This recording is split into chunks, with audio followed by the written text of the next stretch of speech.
स्वागत है आपके अपने YouTube channel study with Katin Singh में।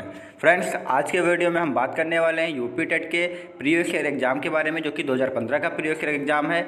इसमें हम पर्यावरण अध्ययन यानी ईवीएस की टॉप 30 क्वेश्चन को डिस्कस करने वाले हैं। ठीक है, तो ये वीडियो आप लोगों के लिए टॉप 30 क्वेश्चन लेके आया हुआ है इन्वायरमेंट स्टडी के यूपी टेट के 2015 में, जो कि पूछे गए थे। तो इनको हम करेंगे कवर। इसके पहले आप लोगों ने अगर पहले की वीडियो में हमने 2018 के, 2017 के और 2016 के ईवीएस के टॉप 30 क्वेश्चन कराए थे, जो कि आपके एग्जाम में पूछे गए थे। अगर आप लोगों ने वो नहीं देखे तो आप जाके प्लेलिस्ट के देख सकते हैं। ठीक है, तो आइए स्टार्ट करते हैं और देखते हैं 2015 में कौन कौन से क्वेश्चन ईवीएस में पूछे गए थे। ठीक है फ्रेंड्स, यहाँ पे पहला क्वेश्चन पूछा गया कि प्रेक्षण विधि की सीमाएँ हैं। यहाँ पे क्वेश्चन पूछा गया कि प्रेक्षण विधि की कौन कौन सी सीमाएँ हैं। तो यहाँ पे ऑप्शन दिया गया है कि यह विधि मितव्ययी नहीं है। तो प्रेक्षण विधि की जो सीमाएं में पहला पूछा गया कि यह विधि मितव्ययी नहीं है, तो ये बात बिल्कुल सही है कि यह ज़्यादा जो परीक्षण विधि है वो मितव्ययी नहीं है। ठीक है, दूसरा क्वेश्चन देखते हैं। यहाँ पे लिखा है कि इस विधि में प्रेक्षण सूक्ष्मता से न करने पर प्राप्त परिणाम अधिक वैध एवं विश्वसनीय। तो इस विधि में जो परिणाम होते हैं वो अधिक विश्वसनीय और वैध नहीं होते, ये भी बात सही है। तीसरा यहाँ पे ऑप्शन दिया कि इस विधि से व्यक्ति के आंतरिक व्यवहारों का अध्ययन संभव नहीं हो पाता है। तो ये बात भी यहाँ पे बिल्कुल सही है। तो आप लोग अगर प्रेक्षण विधि जब पढ़ेंगे यहाँ पे, तो वहाँ पे ये तीनों बातें आप लोगों को मिलेंगी कि तीनों बातें बिल्कुल सही बैठेंगी। तो इस प्रकार से जो इसका आंसर हो जाएगा वो आपका ऑप्शन नंबर डी हो जाएगा, यानी सभी बातें प्रेक्षण विधि के लिए सही है। यानी इनकी जो सीमाएँ हैं कि ये मितव्ययी नहीं है और इसके जो परिणाम होते हैं वो अधिक वैध और विश्वसनीय नहीं होते हैं, और ये व्यवहारों का अध्ययन संभव इसमें नहीं हो पाता है, आंतरिक व्यवहारों का अध्ययन नहीं हो पाता है। ठीक है, तो इसका राइट आंसर आपका डी हो जाएगा। नेक्स्ट क्वेश्चन देखते हैं यहाँ पे, क्वेश्चन नंबर 2, इकोसिस्टम की सही परिभाषा क्या है। तो यहाँ पे पूछा गया कि इकोसिस्टम की सही परिभाषा क्या है। तो पहला ऑप्शन है कि परस्पर क्रिया करने वाला जीव समुदाय। तो ये ऑप्शन आपका दिया। दूसरा है किसी स्थान का अजीवीय घटक। तीसरा पूछा गया आपका जो ऑप्शन है वो पृथ्वी और वायुमंडल का क्षेत्र जहाँ जीव रहते हैं। चौथा ऑप्शन है जीव समुदाय और उसके वातावरण का संतुलित तंत्र। तो जो आपका राइट आंसर रहेगा वो ऑप्शन नंबर डी रहेगा। क्या होता है, जीव समुदाय आपका होगा और उसका वातावरण का संतुलित तंत्र। ये आपकी इकोसिस्टम यानी पारिस्थितिक तंत्र की सही डेफिनेशन यहाँ पे होगी। ठीक है, तो आपको अच्छे से यहाँ पे इनको याद रखना होगा। तीसरा क्वेश्चन दिया गया कि मानव विकास के क्रम में 2 पैरों पर चलने का सबसे बड़ा लाभ क्या है। यानी मानव विकास के क्रम में पूछा गया कि 2 पैरों पर आखिर चलने का सबसे बड़ा लाभ क्या हो सकता है। तो पहला ऑप्शन दिया कि शरीर को अच्छी प्रकार का आधार देना। दूसरा ऑप्शन है शरीर का भार कम हो जाना। तो ये तो बातें कुछ अच्छी नहीं है यहाँ पे ऑप्शन के हिसाब से। तीसरा बात कर ले तो यहाँ पे दिया है हाथ स्वतंत्र रूप से मस्तिष्क की आज्ञा अनुसार कार्य कर सकते हैं। ये तीसरा ऑप्शन आपका दिया हुआ है। तो चौथा ऑप्शन दिया है अधिक तेज चाल वाला। तो आपके ऑप्शन के हिसाब से देखा जाए तो ये आपका थर्ड आंसर जो रहेगा वो काफ़ी सही लग रहा है कि हाथ स्वतंत्र रूप से मस्तिष्क की आज्ञा अनुसार कर सकते हैं। जब आपके पैर आपके नीचे रहेंगे, आपके हाथ फ्री रहेंगे, तो आपका मस्तिष्क जैसा कार्य करने को कहेगा तो उसी प्रकार से आपके हाथ वैसे कार्य करेंगे। तो इसका जो राइट आंसर होगा वो आपका ऑप्शन नंबर सी होगा। ठीक है, नेक्स्ट क्वेश्चन देखते हैं, क्वेश्चन नंबर 4। क्वेश्चन नंबर 4 में लिखा हुआ है भूकंप की तीव्रता मापने के यंत्र को क्या कहते हैं। तो ऑप्शन नंबर ए है फिजियोग्राफ, नंबर बी है सिस्मोग्राफ, तीसरा कार्डियोग्राफ और चौथा बैरोग्राफ है। तो जो इसका राइट आंसर होगा वो ऑप्शन नंबर बी होगा, सिस्मोग्राफ। यानी भूकंप की तीव्रता को हम सिस्मोग्राफ से नापते हैं। तो क्वेश्चन नंबर 5 देखते हैं। आप लिखा है सूर्य से निकटतम ग्रह कौन सा है। तो जो सूर्य से सबसे निकटतम ग्रह है वो आप लोगों को पता होगा। तो इसका राइट आंसर डी होगा, जो कि बुध है आपका। सूर्य से सबसे निकटतम ग्रह बुध हो जाएगा। 6 नंबर क्वेश्चन पूछा गया गिर राष्ट्रीय पार्क किस राज्य में है। तो आप लोगों को एक बात बता दें कि ये जो गिर राष्ट्रीय पार्क है ये काफ़ी बार पूछा गया एग्जाम में क्वेश्चन है। तो आपको ये क्वेश्चन तो इंपॉर्टेंट मान के चलना है कि गिर वाला अगर पूछा जाए तो आपको इंपॉर्टेंट मान के चलना है। ये इसके पहले भी प्रैक्टिस में हम लोगों को मिल चुका है। तो जो गिर राष्ट्रीय पार्क आपका है ये आपका गुजरात में है। तो इसका राइट आंसर 6 का बी हो जाएगा। तो गिर राष्ट्रीय पार्क कहाँ पे मिलेगा, आपका गुजरात में मिलेगा। तो क्वेश्चन नंबर 7 की बात करें तो 7 नंबर दिया गया कि निरीक्षण विधि की विशेषता नहीं है। यानी निरीक्षण विधि की ऐसी कौन कौन सी विशेषताएं नहीं हैं यहाँ पे ऑप्शन के अकॉर्डिंग। तो यहाँ पे बोला गया यह एक मनोवैज्ञानिक विधि है। तो जो निरीक्षण विधि है वो मनोवैज्ञानिक विधि है, तो यानी ये बात तो बिल्कुल सही है। दूसरा यहाँ पे बात करें यह प्रत्यक्ष अनुभव पर आधारित है। तो निरीक्षण विधि जो है वो प्रत्यक्ष अनुभव पर भी आधारित है, तो ये बात भी बिल्कुल सही है। तीसरा यह एक बाल केंद्रित विधि है जिसमें शिक्षक एवं प्रशासक के रूप में कार्य करता है। तो ये बाल केंद्रित विधि नहीं है, बिल्कुल नहीं है। तो ये जो ऑप्शन आपका होगा यही गलत हो जाएगा और यही आपका राइट आंसर हो जाएगा। तो 7 का सी नंबर राइट आंसर आपका हो जाएगा। ठीक है, तो क्वेश्चन नंबर 8 देखते हैं। यहाँ पे लिखा हुआ है पर्यावरण शिक्षा में समस्या समाधान विधि का गुण है। तो पर्यावरण शिक्षा में समस्या समाधान विधि का गुण कौन सा है? तो ऑप्शन के अकॉर्डिंग देखते हैं, लक्ष्य केंद्रित विधि है, तो पर्यावरण शिक्षा में समस्या समाधान विधि लक्ष्य केंद्रित नहीं है, तो ये भी नहीं सही होगा। बी बोला गया ये सही है, ये लक्ष्य केंद्रित विधि है, सॉरी यहाँ पे गलती हो गई, तो ये लक्ष्य केंद्रित विधि है। दूसरा ऑप्शन है सृजनात्मक विधि है, तो ये सृजनात्मक विधि भी आपकी हो जाएगी। चयनात्मकता भी इसके अंदर होती है, तो समस्या समाधान विधि में तीनों चीज़ें क्वालिटी पाई जाती है, यानी लक्ष्य केंद्रित भी होती है, सृजनात्मक विधि भी होती है और चयनात्मकता भी इसमें होती है। तो इस प्रकार से इसका जो राइट आंसर होगा आपका ऑप्शन नंबर डी होगा, यानी ये सभी हो जाएगा। ठीक है, तो इसको भी आपको अच्छे से नोट कर लेना है। नेक्स्ट क्वेश्चन की बात करते हैं, क्वेश्चन नंबर 9 की। क्वेश्चन नंबर 9 कहता है कि किसी पारितंत्र में तत्वों का चक्रण कहलाता है। तो किसी पारितंत्र में जो तत्व हैं उनका चक्रण कहलाता है। तो आपका ऑप्शन नंबर ए सही रहेगा, जीव भू रासायनिक चक्र। ये भी क्वेश्चन आपका रिपीट क्वेश्चन है, काफ़ी बार एग्जाम में आ चुका है, तो इसको भी आपको अच्छे से याद रखना है क्योंकि ये रिपीट क्वेश्चन हो चुका है। क्वेश्चन नंबर 10 पूछ रहा है कि चिपको आंदोलन के प्रवक्ता थे, यानी चिपको आंदोलन की शुरुआत किसने की थी?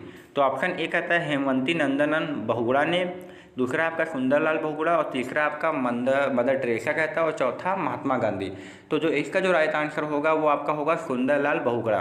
तो चिपको आंदोलन के जो स्टार करता थे, यानी जिन्होंने इसे प्रारंभ किया था, तो वो आपके होंगे सुंदरलाल बहुगुणा हो जाएंगे। 11 नंबर क्वेश्चन की बात करें तो लिखा है कि इंसुलिन की रासायनिक प्रकृति होती है।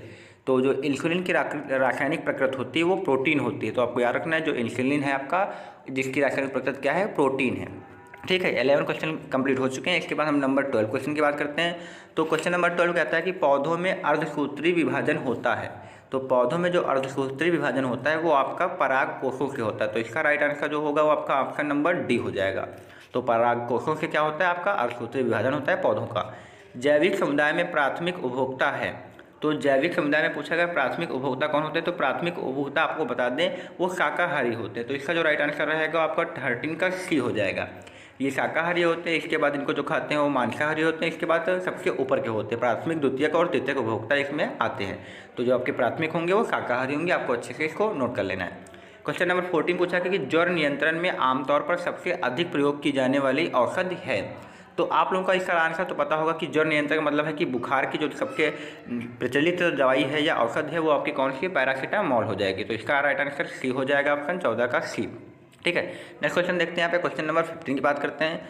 लिखा है दही निर्माण हेतु कौन सा सूक्ष्मजीवी उत्तरदायी रहता है? तो दही निर्माण में आपका आप लोगों को पता होगा कि लैक्टोबैसिलस क्रिया द्वारा होता है। तो लैक्टोबैसिलस आपका जीवाणु होगा जो कि दही निर्माण के लिए आवश्यक रहता है। क्वेश्चन नंबर 16 में मानव रुधिर की खोज सर्वप्रथम किसने की थी? तो मानव रुधिर की खोज जो की थी उसने लैंड स्टीनर ने की थी। तो 16 का आपका आंसर नंबर ए सही रहेगा, लैंड स्टीनर हो जाएंगे। फिर क्वेश्चन नंबर 70 में पूछा गया प्याज आलू अदरक आपके क्या हैं? तो जो प्याज आलू अदरक आपके हैं ये तने में आते हैं। तो आपको अच्छे से याद रखना है प्याज आलू अदरक आपके सभी ये क्या हैं? तने हैं। ठीक है, क्वेश्चन नंबर 80 की बात करते हैं। यहाँ पे लिखा हुआ है एक कोशिकीय सूक्ष्म जीव है। तो एक कोशिकीय सूक्ष्म जीव आपका जो होगा वो पैरामीशियम होगा। ये एक कोशिकीय होता है, बाकी ये सभी बहुकोशिकीय होते हैं। ठीक है, तो एक कोशिकीय सूक्ष्म जीव कौन सा होगा? आपका पैरामीशियम हो जाएगा। नेक्स्ट क्वेश्चन की बात करते हैं। क्वेश्चन नंबर 19 की लिखा है निम्न में से कौन सा पादप उत्पाद साबुन का विस्थापन है?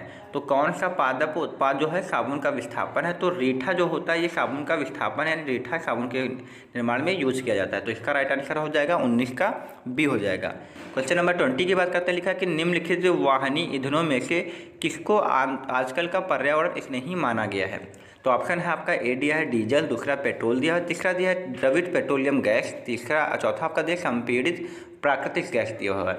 तो इसका जो राइट आंसर हो जाएगा आपकी प्राकृतिक गैस, इसका राइट आंसर हो जाएगा। तो ये आपका हो जाएगा 20 का डी आंसर हो जाएगा। ठीक है, नेक्स्ट क्वेश्चन की बात करते हैं 21 नंबर की। तो पूछा गया गैसीय अपशिष्ट है। तो सबसे पहला ऑप्शन है सब्जी एवं फलों की छिलके, घरों की नालियों का गंदा पानी, खेत खलिहानों से निकलने वाला कचरा, और चौथा लकड़ी कोयले से जलने वाला धुआं। तो धुआं से आपकी गैस बनेगी, तो आपका जो गैसीय अपशिष्ट होगा तो आपका ऑप्शन नंबर डी ही सबसे बेस्ट यहाँ पे रहेगा, क्योंकि और सभी में तो जो आपका होगा वो गंदे नाले हैं, पानी है, तो ये सब गैसीय अपशिष्ट नहीं होंगे। तो धुआं वाला आपका गैसीय अपशिष्ट हो जाएगा। क्वेश्चन नंबर 20 की बात कर ले। निम्नलिखित में से कौन से पौधे दूर दूर प्रसारित होंगे?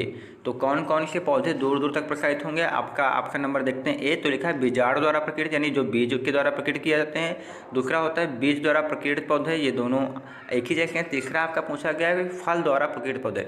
तो जो फल द्वारा प्रकीर्णित पौधे होते हैं उनका जो आपका जो प्रसारित होते हैं वो काफ़ी दूर दूर होते हैं। तो आपका इसका जो राइट आंसर रहेगा ऑप्शन नंबर सी रहेगा। फल द्वारा प्रकीर्त पौधे जो होते हैं वो दूर दूर प्रसारित होंगे। ठीक है, क्वेश्चन नंबर 23 देखते हैं यहाँ पे। क्वेश्चन नंबर 23 कहता है जब एक जीव लाभ लेता है बगैर दूसरे सहवासी जीव को प्रभावित किए तो कहलाता है। तो यहाँ पे पूछा गया कि एक जीव लाभ लेता है दूसरे के बिना सहवासी के, तो मतलब दूसरे को प्रभावित किए बिना, तो उसे आपको कहेंगे सहभोजी कहते हैं। तो आपको याद रखना, जब एक जीव लाभ ले दूसरे के सहवासी जीव को प्रभावित किए बिना, यानी उसे बिना प्रभावित किए अगर उसका लाभ लेता है तो वो सहभोजी कहा जाएगा।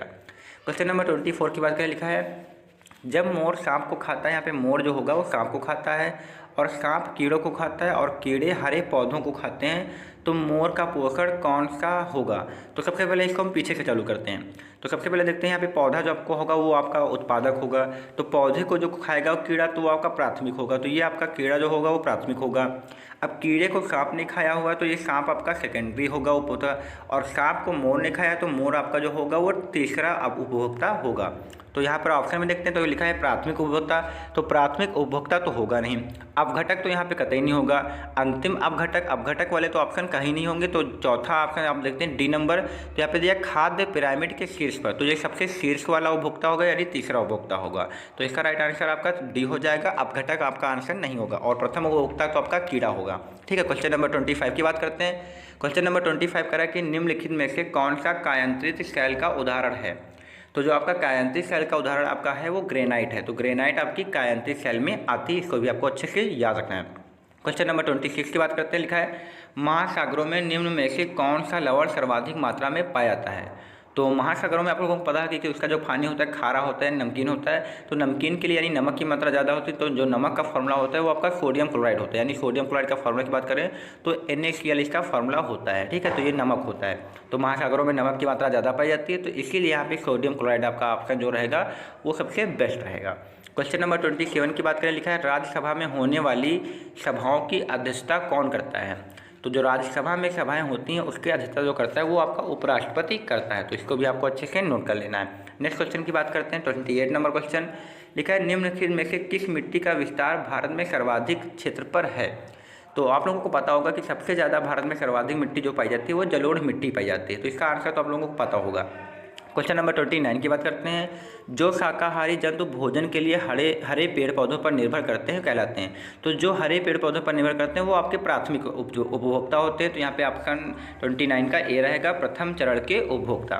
ठीक है, क्वेश्चन नंबर 30 देखते हैं जो कि हमारा लास्ट क्वेश्चन रहेगा। प्लेग है, तो प्लेग जो आपका है एक जीवाणु जनित रोग है। ठीक है, तो इसका आंसर नंबर सी हो जाएगा। प्लेग आपका क्या है, प्लेग आपका जीवाणु जनित रोग है।